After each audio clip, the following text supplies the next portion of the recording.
Go. We are live. Good morning. Morning. Friday again. Short week this week, or it feels like a short week with bank holiday. But I know that with hospitality, it's not often the shortest of weeks, especially in May. It tends to be the longest. So I hope that everyone's doing well. Yeah. Here we go again. Coffee, catch up, highlights. Let's go. Morning, everyone. Today's guests are Simon Numphud, Managing Director at AA Media, and Rebecca Marshman, Group Head Pastry Chef at BaxterStorey. Good morning, both of you. Good morning. Morning, Cara. And so today we are looking at discussing building up future managers is our topic that we're going to get into.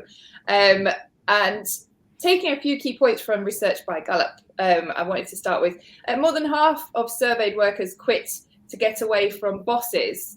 So I thought I'd start with that point. And you're all smiling, so I feel like you all maybe have a story for this. Is that something that you would agree with, have experienced, and why is that the case? Who would like to jump in there? I think, unfortunately, yes. It's not a great statistic, but it is true. I think a lot of people do leave because of their managers. I've probably left a few jobs because of mine. And it's just one of them things that we're all trying to have to adapt to. It's a different industry now than it was before. But obviously it's just a bit sad that people are leaving because of their managers.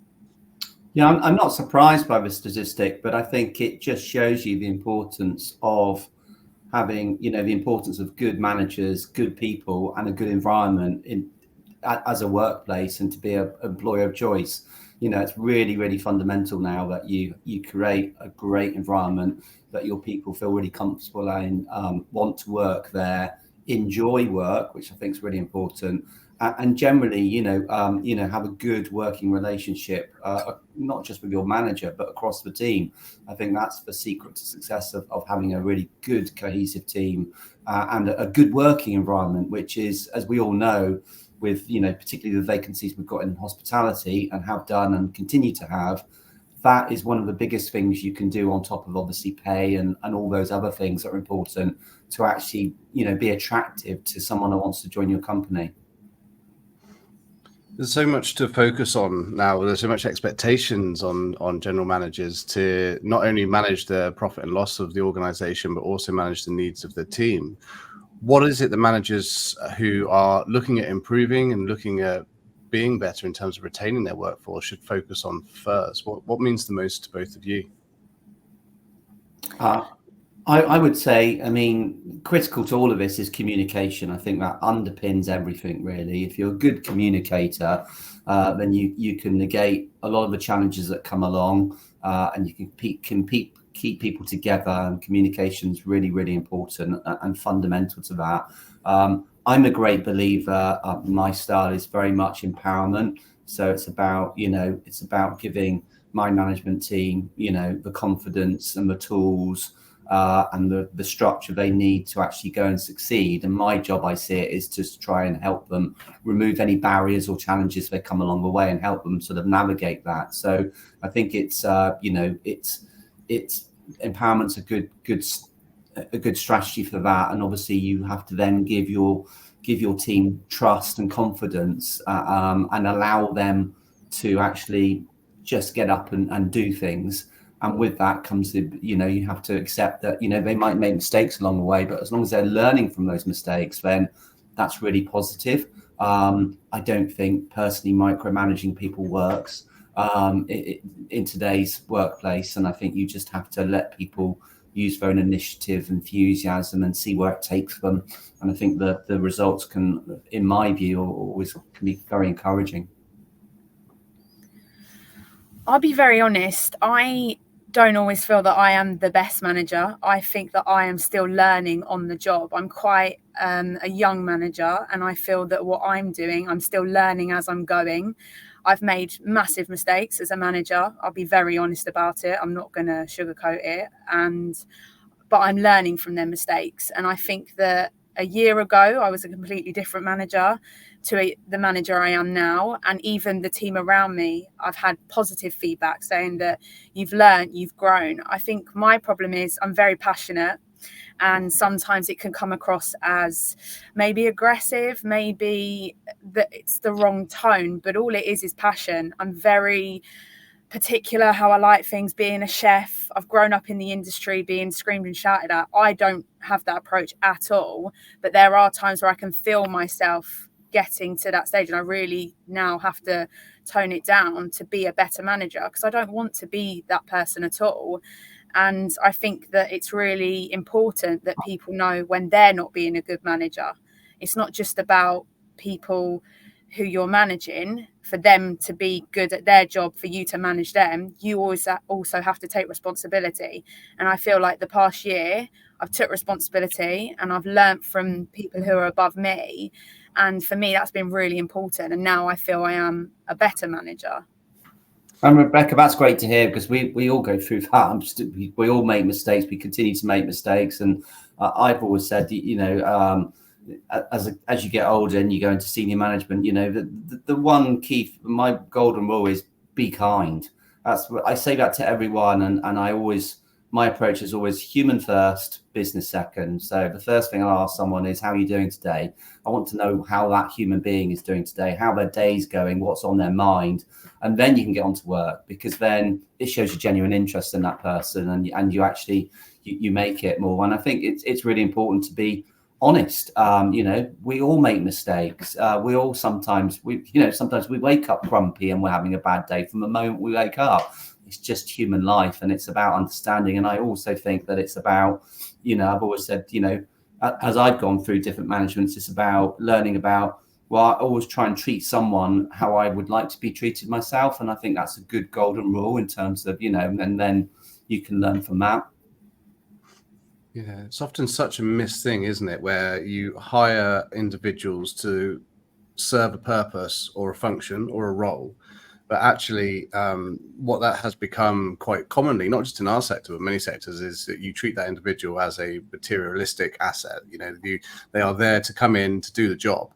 Whereas what's been missed, I think, is that level of connection on an individual basis. It's not to say that you have to be best mates with the people that you work with, but to show an interest, because there might be things that are happening within that individual's life that, if you paid attention to, that would help you make better informed decisions as a manager as well.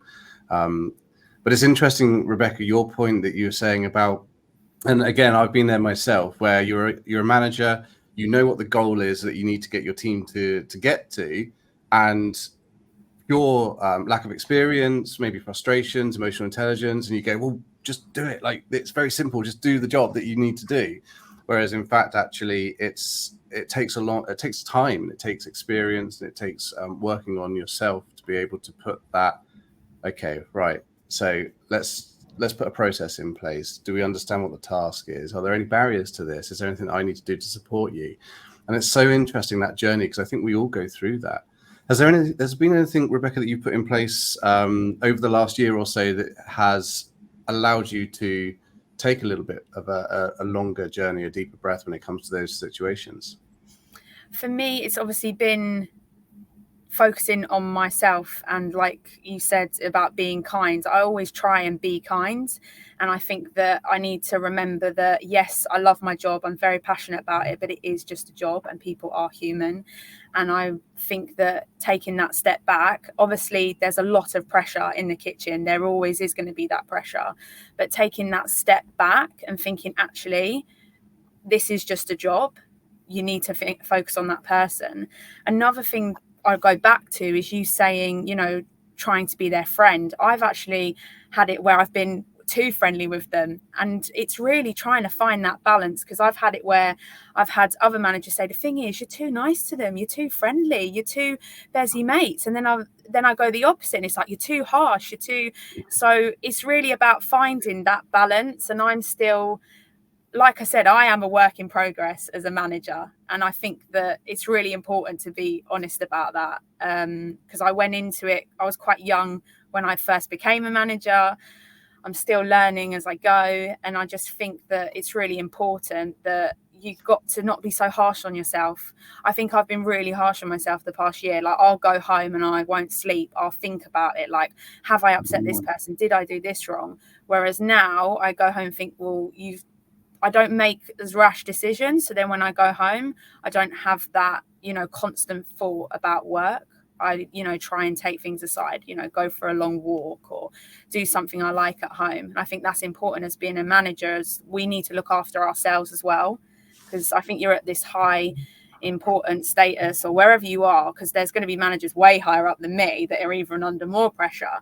And I see it around me. I see managers that just don't look after themselves. And I think it is important to look after yourself as well as your team. And that's a real issue. I mean, anyone that's been brought up in hospitality, all ourselves included, you all start in hospitality. We're all deeply passionate about what we do. Historically worked extremely long hours from that point of view. And it's difficult, as Rebecca said, is to actually stop and be kind to yourself and actually, put it into context and say, actually, work isn't life and death. Actually there is, you have a normal life outside of work. It plays a big part in your life, but it's not the be all and end all. And it's actually realizing that and put it into context, I think, again, makes you a better person. I think, a lot of managers suffer from, I've got to work hard, I've got to perform, got to deliver my objectives, etc. And actually, it's sort of frowned upon if you take some time off to self-reflect or actually look after yourself, exercise. Actually, I'd argue the other way. You actually have become more productive if you do that regularly than just trying to clock up all the hours that are available. Because guess what? Any job, any work will consume as many hours as you allow it to do so. So you have to be self-disciplined and actually, look after yourself. And also, if you can't look after yourself, you can't look after your family, and you can't look after your work colleagues if you're responsible for some of them. So, there's a bigger picture there, but it's difficult when you're in the moment, particularly if you're operationally based, you're running a hotel, running a restaurant, running a kitchen. There's sometimes not as much wiggle room as you would like to actually take time out and actually do that. But I truly believe I personally benefited that actually you take a little bit of time off to actually reflect or do some horizon scanning for the business. You deliver much more back to the business, actually. And often, I think it's interesting, obviously, Rebecca, what you're saying, that often people find themselves in a managerial role without even wanting a managerial role. So they're completely unequipped to deal with that at all. So, I mean, like what you're saying, you're learning on the job. I mean, a lot of people, I think, will probably relate to that. And I think I've definitely found that the higher up you go, the less you do the job that you are equipped for. So you're doing so many other roles that you're not actually even doing the thing that you started out doing in the first place. So it's quite difficult to adjust to. I think you have to, like you said, give yourself time, because not everyone's going to go into a managerial role first one knowing all of the answers and how to deal with all these different personalities, are they? Well, you don't know any of the answers, do you? When you that's the thing. And I'm a big advocate of mentoring. I wish mentoring was around when I was going through my sort of younger positions, and I do a lot of mentoring with students in particular and people in work, and I find that very rewarding, and I think that's incredibly helpful for both the mentor and the mentee, and actually you can give that sense of context, you can give an appropriate challenge, you can encourage wider exposure and training and learning, and also talk about challenges that manager might be having in their business in an independent way, and potentially point them towards solutions or different thinking, which is what you need when you're a younger manager, because actually you only know what you know, right? And you've only got the experience of what you've got under your belt so far. So actually having someone else that can help recommend things, I think, is incredibly helpful. And I think mentoring has become more prevalent in our industry in the last sort of 10, 15 years. And I think that's a good thing. Yeah, I think going back to like mentoring, I'm really lucky. I've got two execs and head chefs above me, and both of them have just been fantastic. And they're the ones who've helped me grow as a manager in the past year. And at first I was very stubborn. Oh, I know what I'm doing. Don't tell me what to do. But then when they actually started coming in and giving me the advice, I was like, actually, you need to take this. They know what they're doing. They've been in this industry longer than you. They've seen it all. Like, you need to really listen to them. And I'm so glad that I did, because I do think it's made me better. And obviously, being a chef in this industry, I think it's changed massively. I mean, when I was young, really, really young, it was being screamed at, shouted at, things thrown at you, working all the hours under the sun. And thank God that doesn't happen anymore. And, luckily where I work, we have none of that, which, I love. And I think that we are moving forward as an industry. I think we need to change. I think there's still a lot of stigma around things. I think we are getting better. I've always got this thing as well where I feel like I have to be a bit more aggressive or like feisty because I'm a woman. I always feel like, because I'm surrounded by men, I always feel like I've got to. And the problem for me is because I am a woman, it comes across as, oh, she's being quite, if a man had shouted like that or been a bit more stern, they sort of get away with it a bit more. And I think that we're still trying to find that balance of being a strong woman but not too strong, if that makes sense. God, such a I don't know. Cara, That was like a rock in a hard place, that one. yeah, That was a lot. I think it's about actually having a culture where everyone has the ability to input and everyone has the ability to be listened to. And I think that's creating a platform, a culture for that, so that that everyone, it's inclusive, right? So that everyone can put an idea into the business, everyone, and everyone can be listened to. And I think that's really important in terms of, we talk about good management. It's the ability to listen, to the ability to acknowledge people. Going back to your point, Kris, where otherwise it's just seen as a role. No, you're a human being and you're contributing to this business, both in a social way and a professional way. And I think it's actually having that cross respect across all teams, that everyone's got a fair point of view and everyone should be listened to. And I'd just like to challenge the notion that, Rebecca, if a man was to shout in a managerial role, it's kind of okay. I don't think I've ever shouted at any of my teams. And if anyone is watching this and I'm wrong, then please do let me know. But I think in a professional context, you shouldn't need to shout, no matter what gender you are. Like, it should be done with, as Simon's saying, a mutual respect, about feedback, about being able to have an open conversation. Like, one of the things I read recently was about CEOs and managers having appraisals done by their team members, which, for those who perhaps maybe have doubts about their managerial skills or techniques currently, fills most people full of dread. But I think, that's the sort of standard that we should get to. It's not about how loudly you could shout or how boisterous or how aggressive you can be. It's about your opportunity and again, back to Simon's point earlier, about being able to communicate and also being able to receive feedback as well as give it in the right context. So yeah, please don't feel like you have to out aggression, over aggression.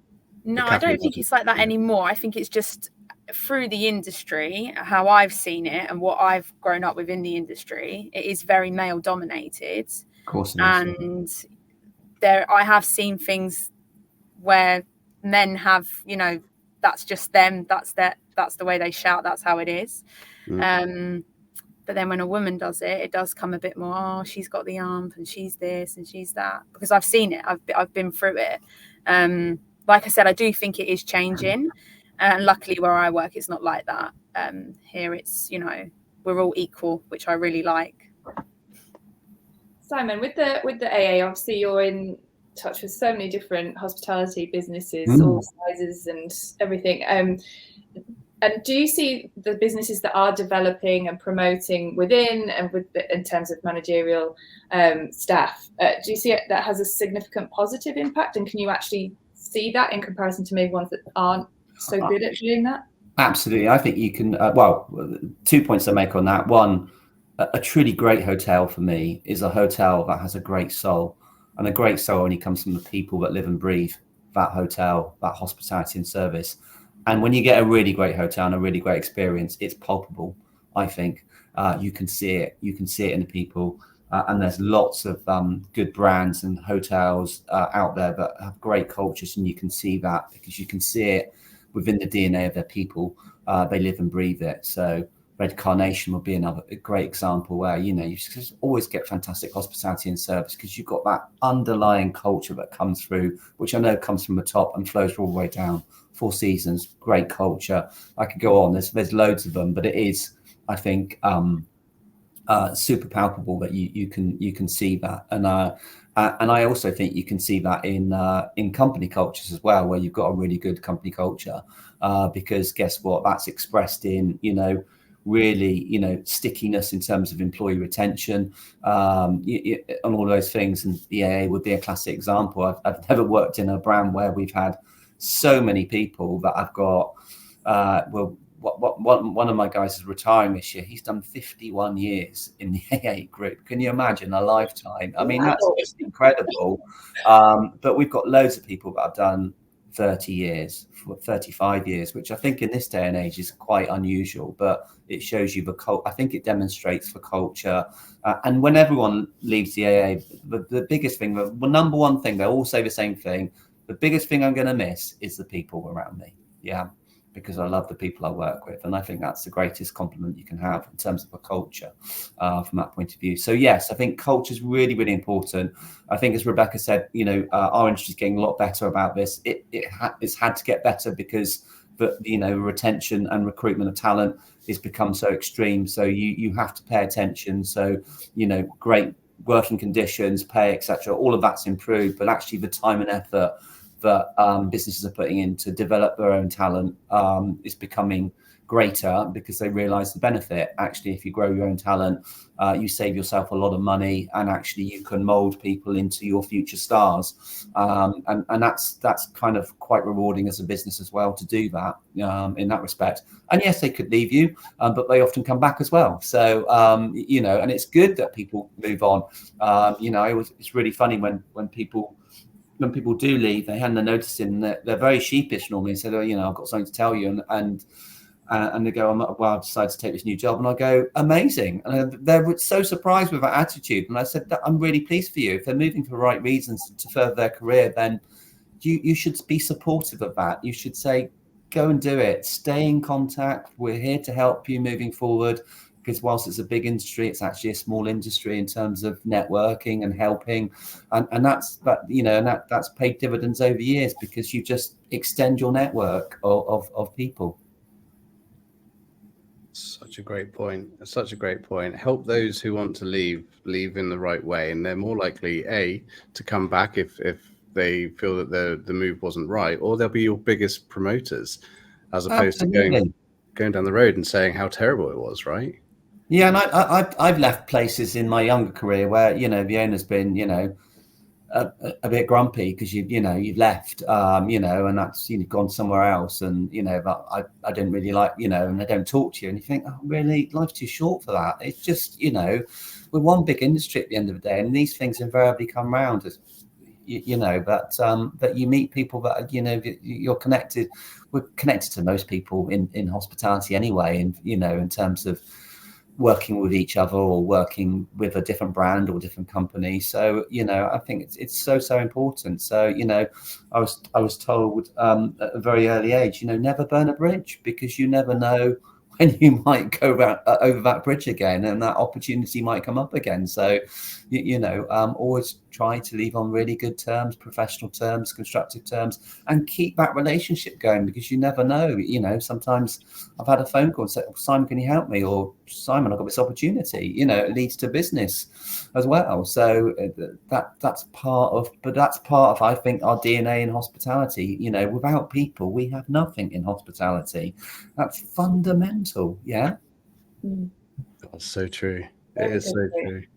And we're feeling it, right? We're feeling it now. We understand it. Like totally. Yeah, and we've got a lot better, you know, and you know, one of the biggest taboos in our industry is mental health, right? So, but we're talking about that so much more now, which I'm really pleased about. And I do a lot of work with Hospitality Action.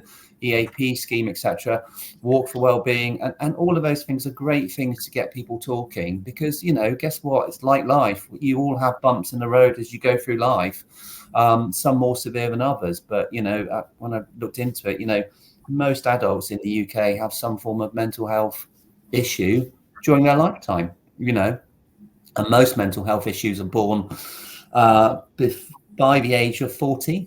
Interesting enough, before you even get to work, you might have some kind of mental issue that's going to surface itself in some shape or form during your life. So sorry, Kris, I'm just reading the comments, and one of them is about exit interviews. I've never had an exit interview. Is that something that should be in place? I've never had one. I think they can be good, actually. I had someone leave about a year ago, and some of the things they said, they weren't great, I'll be honest. Sometimes they felt that they couldn't approach me and things like that. So then when I got that feedback, straight away, guard went up, I'm upset. But then you reflect and you think, actually, I need to change. So sometimes I think exit interviews can be good, because it makes you then change and become a better manager, which is exactly what's happened to me.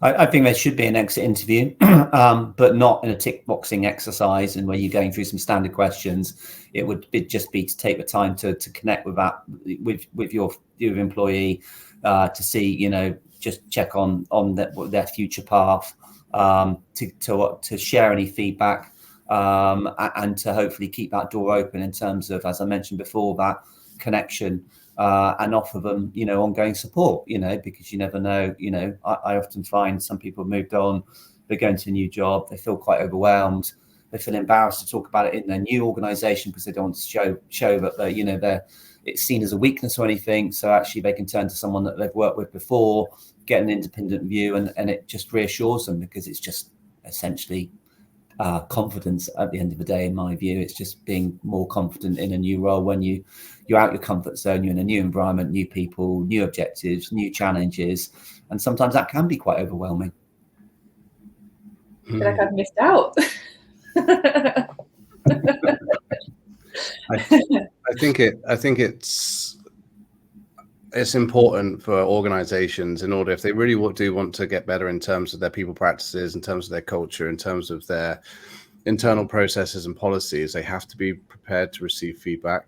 And if they're not open to feedback and if they don't want to hear it, then it shows that potentially culturally there isn't something that's quite right there, or just that individual doesn't know or even appreciate the benefits of having that feedback. So it's something I would urge all businesses and leaders to do. And it's the same about the appraisals. You know, we often do the one-sided appraisals on our team, on our one-to-ones, but we should also be prepared to have one-to-ones with us, you know, to be able to send out a feedback form, an anonymous feedback form if required, to the team and say, what do you think about my management style? What do you think about working here? How do you feel that I am towards you? Is there anything that I could do differently? And be prepared that some of that stuff might sting, but actually it will ultimately breed a better sense of cohesion with your team and hopefully keep them around for longer and happier as well. So you've got to be open for feedback. And it's about that overarching attitude, I think. You know, whenever we interview someone, I'll be very honest and say, look, we're not a perfect organization. We make mistakes. You might come into an organization and see processes that you think are not efficient. And as far as I'm concerned, nothing is cast in stone. If you've got a better way of doing something, which is cost effective, more efficient, better for everyone, then let's change it. That's the approach. And I think you have to sort of, as you say, Kris, you have to be open. If you give feedback, you have to be open to receive feedback at the same time, and actually reflect on it. You know, in our business, you know, anyone can put forward an idea, but it's our responsibility to listen to it and also to feedback on it, just so it doesn't get lost, so that you can actually say, great idea, not going to work for whatever reason, or not cost effective, whatever, or it would be very difficult for us to. Others, you know, we can embrace and move forward. And also, you know, if we get something wrong, we'll be the first person to put our hand up and say, yeah, we did get that wrong and we're going to rectify it. And I think that's more important like any problem, isn't it? It's about how you deal with it and how you follow up to make sure it doesn't happen again in your organization. That's such an important point. A really key takeaway is that actually, as leaders, we don't have to be infallible. We don't have to be completely prone to not making any mistakes. And I think that one of the key things that I've learned over the last sort of 10 years or so is that actually holding your hand up and going, yeah, I messed up and I don't have the answers and I'm looking to you guys to help. Like, can we solve this together? And I think that's been one of the most powerful things that I've learned throughout this journey is that actually, as soon as I make a mistake, yeah, all right, I messed up completely. Made the wrong call, took the wrong decision, dealt with something in the wrong way.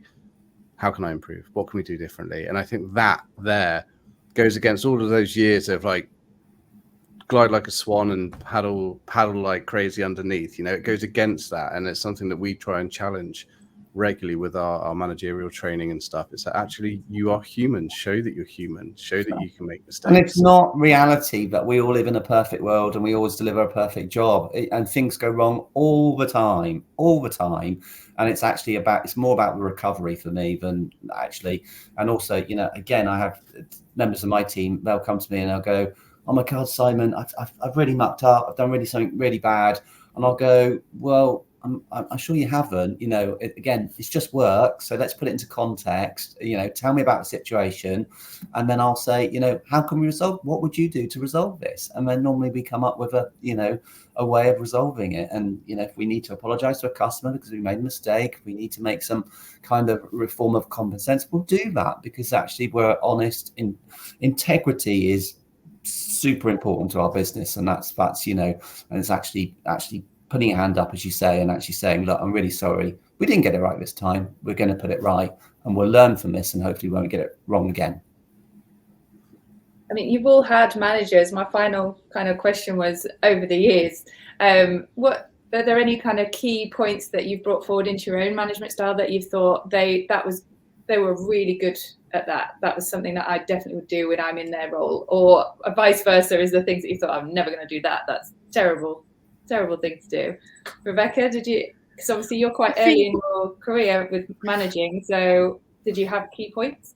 I don't think in my early career, because obviously when you're a chef you're sort of just more in the kitchen and like you're more, but later on, and it'll probably be more recently, the current role I'm in now, my previous exec chef, he was the one who I would like to follow the way he was, because he was very calm and he always listened. And for me, he was a good manager because he always listened to what I needed to say. But at the same time, if something was wrong, he would tell me, but in a constructive way. And I feel like the past year, like I said, that's what I've taken the most from. I think that you can take a lot of negatives from what people have done. And there's loads of things that I don't like to do, like the shouting, the screaming, things like that. You know, I never want to be that person, but I think it's more important to take the positives from people rather than the negatives of what people have done. I try to forget about what I haven't liked or what I've seen. I try to put it to one side and not really think about it and just try and take positives of what people have done. And I think that's the manager I want to be. I think when you find a great mentor, you think that's the manager I want to be, and try and copy them. Always be open as well. I think, you know, as a manager, you got to, like I said, I'm learning on the job to be a manager. I'll probably be learning. We'll probably all still be learning for a while. You know, I think you're learning forever. And I think you just got to accept that it's learning on the job. And, you know, it's very different now, the industry, the world we live in. And, you know, we have to be mindful of everybody, like you said, mental health and things like that. It's very important. Yeah. Simon, what about you? Well, segueing from that, every day's a school day, right? I don't care how old you are, how much experience you've got, whatever company you run, etc. You still learn through the entire life. I learn something every day, and I generally learn that from my team, to be honest. So, you know, it's me asking the silly questions, but it's encouraging that culture to ask a question. If you don't know something, ask. And again, we encourage anyone in our business to say, look, if you don't know something, ask. It's the only way you're going to be able to learn.